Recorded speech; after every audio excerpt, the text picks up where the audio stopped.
Ни разу зашить мои алманы. Будом перекармливать. Чаваш челги бурчухне тенже путмейн. Кодам умелись, истяну И туган тел, и матур тел, әткәм әнкәмнең теле.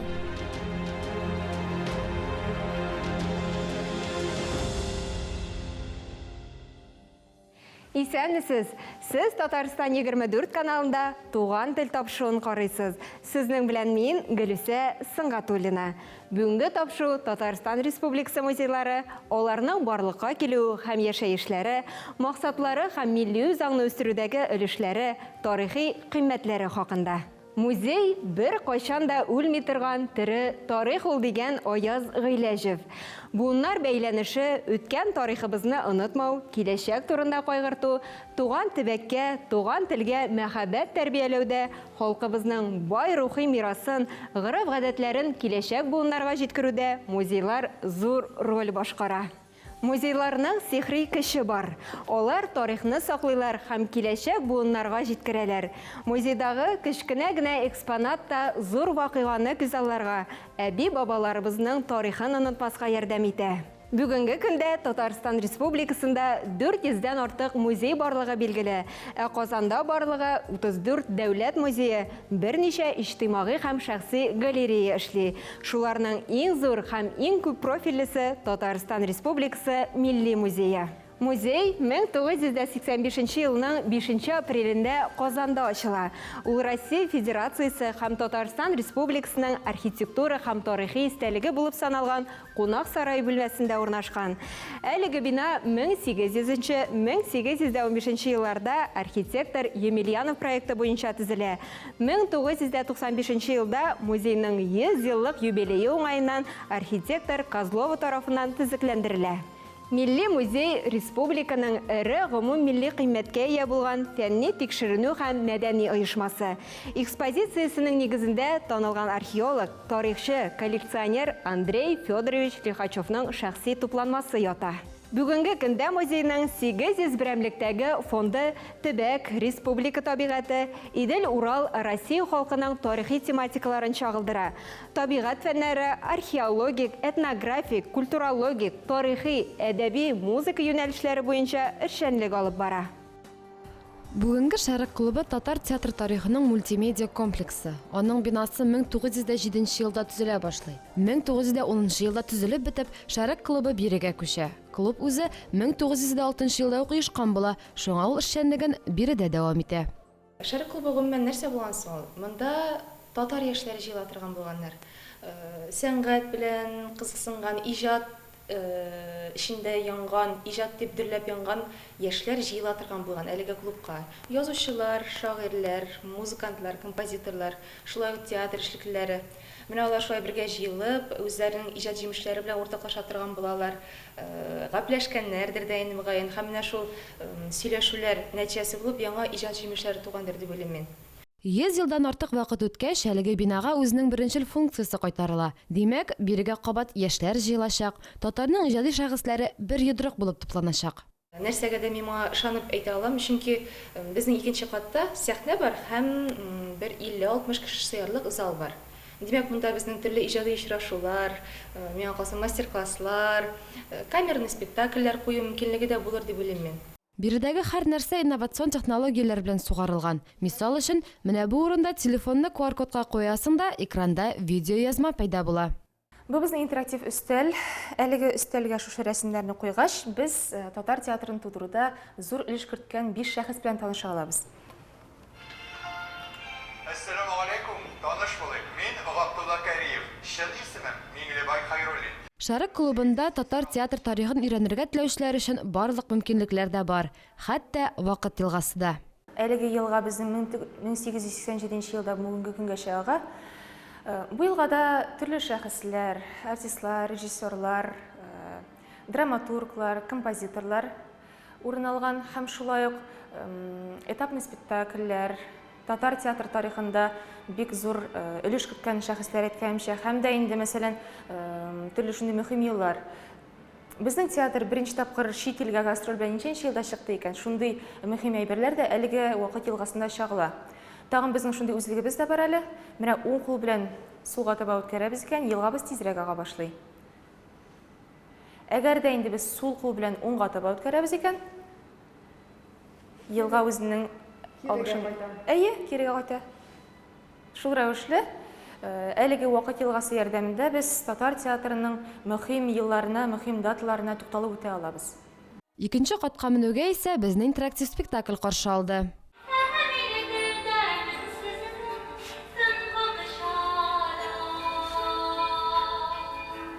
Шәрек клубын кабаттан торгызу идеясе 2000 еллар башында ук барлыкка килә. Камал театрының элеккеге директоры Шамил Закиров 36 ел дәвамында баш режиссер вазифасын башкарган Марсель Телимҗанов шушы идея белән янып көеп йөри. Аларның фикерен Татарстанның беренче президенты Минтимер Шәрип улы Шәймиев та күтәреп ала. Шәрек клубының торгызылуына зур өлеш керткән шәхесләребезгә шиксез рәхмәтләребез.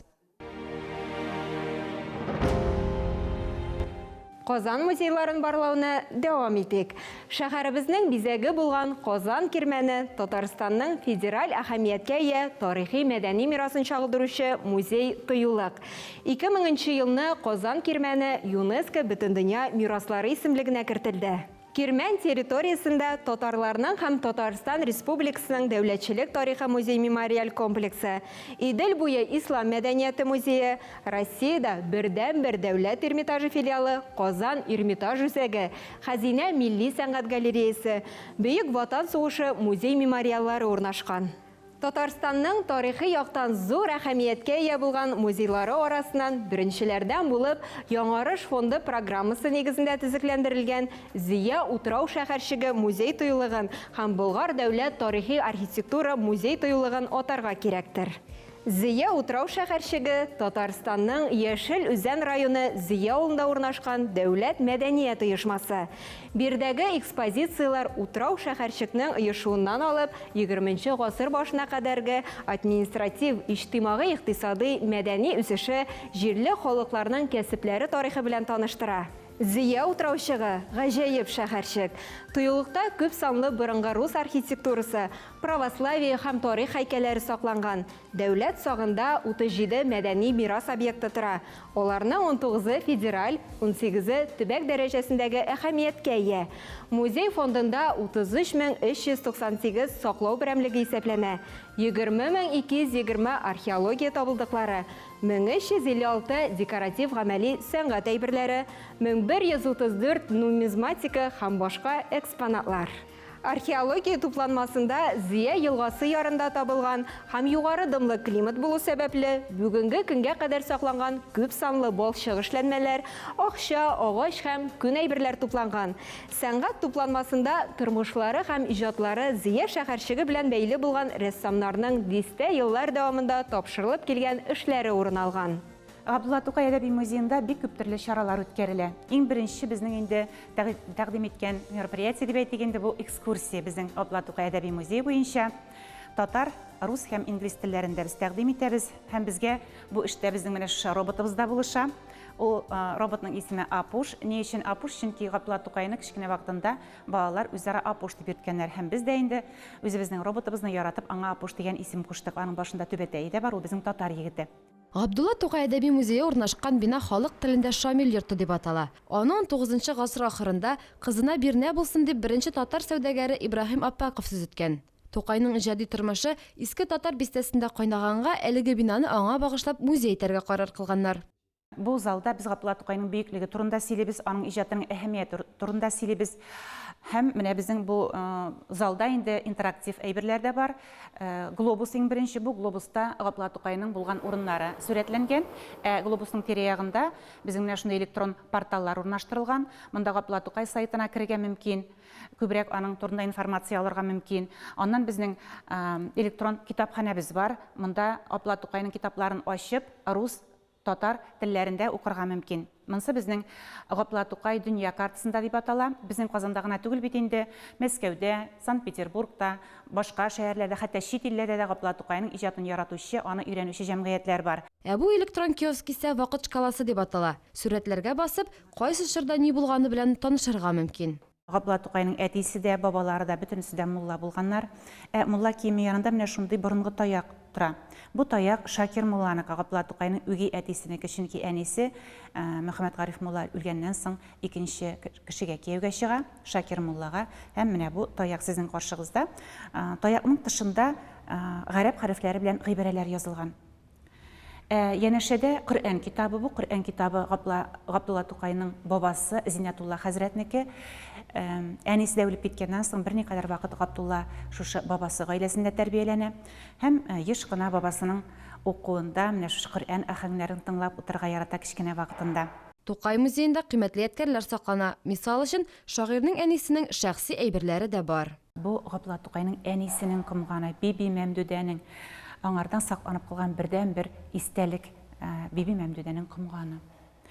Алга таба Габдулла Тукайның шәхси әйберләрен карап китәбез. Иң беренчесе аның менә шундый бик матур агач төбе формасында эшләнгән тартмачык. Бу тартмачыкны Габдулла Тукай үзенең беренче гонорарына сатып ала, җаекта яши башлаганда. Шигырьләрен яза башлый әкренләп, һәм шул шигырьләрен газета, журналларга урнаштырганнан соң үзенә гонорар ала башлый, һәм беренче гонорарына шушы шкатулканы сатып алып, аны апасы Газизәгә бүләк итә. Газизә апасы Габдулладан 9 яшькә олорак була. Һәм җае булган сайын, җаекта яшәгән вакытта Габдулла аның янына бара торган була, һәм апасы аны бары белән кунак итеп җибәрә торган була, һәм шушы мәхәббәтен гомере буенча саклый Габдулла Тукай, һәм менә шушы бүләкне сатып алганнан соң ул аны иң беренче апасына бүләк итеп тапшыра. Габдулла Тукай әдәби музей 2018 елда бөек Тукайыбызның иҗатын яратучылар өчен кабаттан үз ишекләрен ача. Әйтергә кирәк, бу юлы инде ул заманча технологияләр белән тулысынча сугарылган була. Игътибар итсәгез, менә бу серле көзге. Шулай төймәсенә басып җибәрәсең дә, биредә Тукайның замандашларының, фикердәшләренең фотосурәтләре чыга башлый.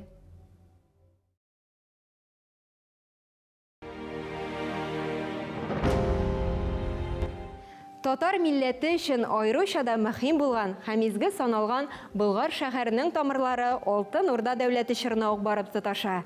Идел буе халыкларының ислам динен кабул итүе дә, бөек Ефәк юлы аша дөньяга танылуы да шушы мәшһүр шәһәрдән башланган. Бүгенге көндә ул ЮНЕСКО Бөтендөнья мирасы исемлегенә кертелгән музей тыюлык булып тора.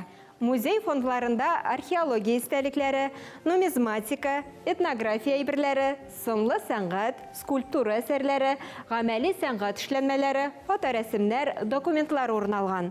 Экспонатлар саны 102 меңнән артып китә.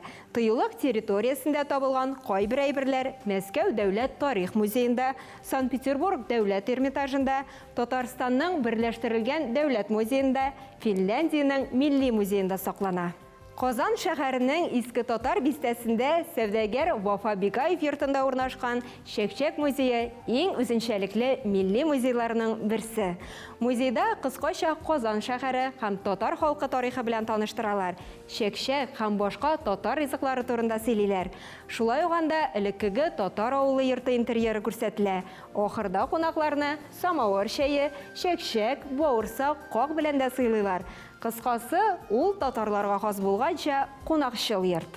Гадәттә музейларны кешелек тарихының бәйле бетергесез кыйммәтле ядкәрләре тупланган серле сандык белән чагыштыралар. Бәлки монда билгеле дәрәҗәдә хаклык та бардыр. Чөнки безнең әби-бабаларыбыз да үз нәселләре өчен истәлекле, кадерле борынгы әйберләрен сандыкта саклаган. Аны һәр буын үзенчә яңартып, тулыландырып торган. Музейлар элек-электән яшь буынга рухи, патриотик, эстетик һәм хезмәт тәрбиясе бирү вазифасында үти. Укытучылар еш кына балаларны музейларга алып килеп, халкыбыз тарихы, рухи казанышлары, милли үзенчәлекләре, йолалары, тормыш көнкүрешенә кагылышлы экспонатлар белән таныштыралар. Мондый чаралар еш кына чын мәгънәсендә тормыш һәм дөньяны танып белү дәресләренә әверелә, хәтергә бирегеп кала. Муса Жәлил музейы 1983 елдан бері эшләп килә. Үзенең беренче кунакларын ул Жәлил туган көнне 15 февральдә кабул итә.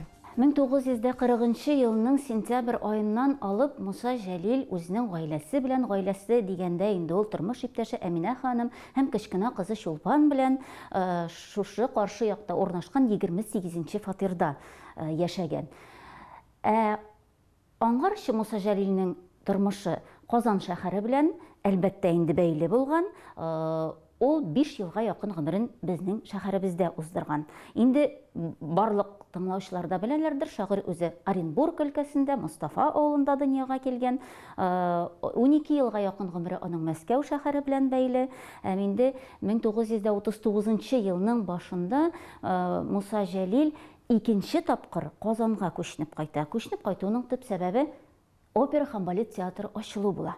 Әлеге театрда Муса Җәлил әдәбият бүлеген җитәкли, үзе дә иҗат итә. Мисал өчен, 6-нчы либреттосы шушы фатирда язылган әсәр.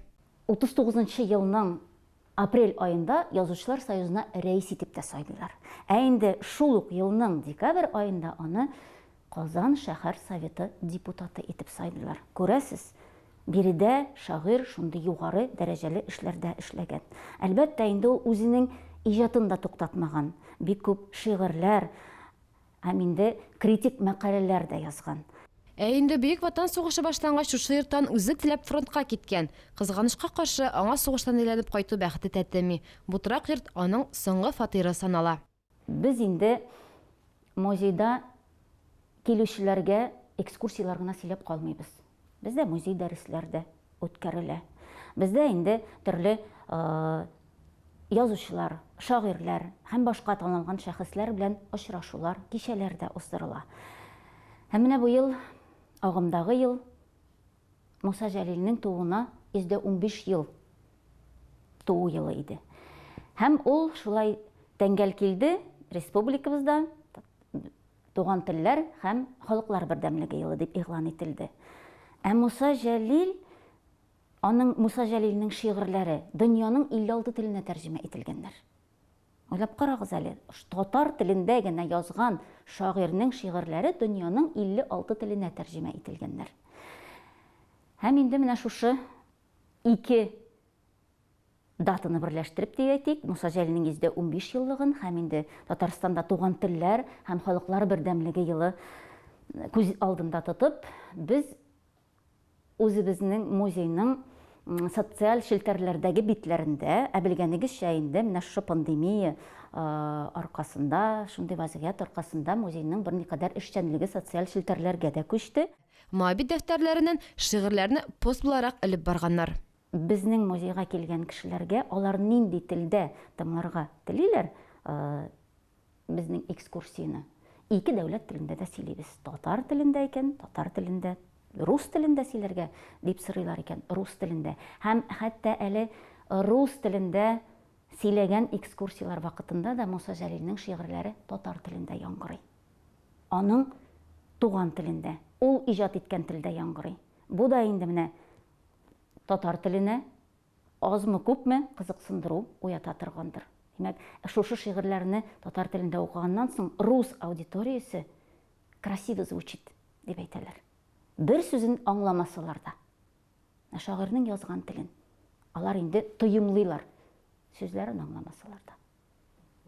Инде музейга килүчеләр алар төрле. Әлбәттә, инде безгә Казан шәһәрендәге мәктәп укучылары киләләр. Студентлар, биредә белем ала торган студентлар киләләр. Булар төркем булып килүчеләр. Шулай ук инде без Россиянең башка төбәкләрендә яшәүче кешеләрне дә бик теләп кабул итәбез. Алар Казанга киләләр, безнең музейга да керәләр.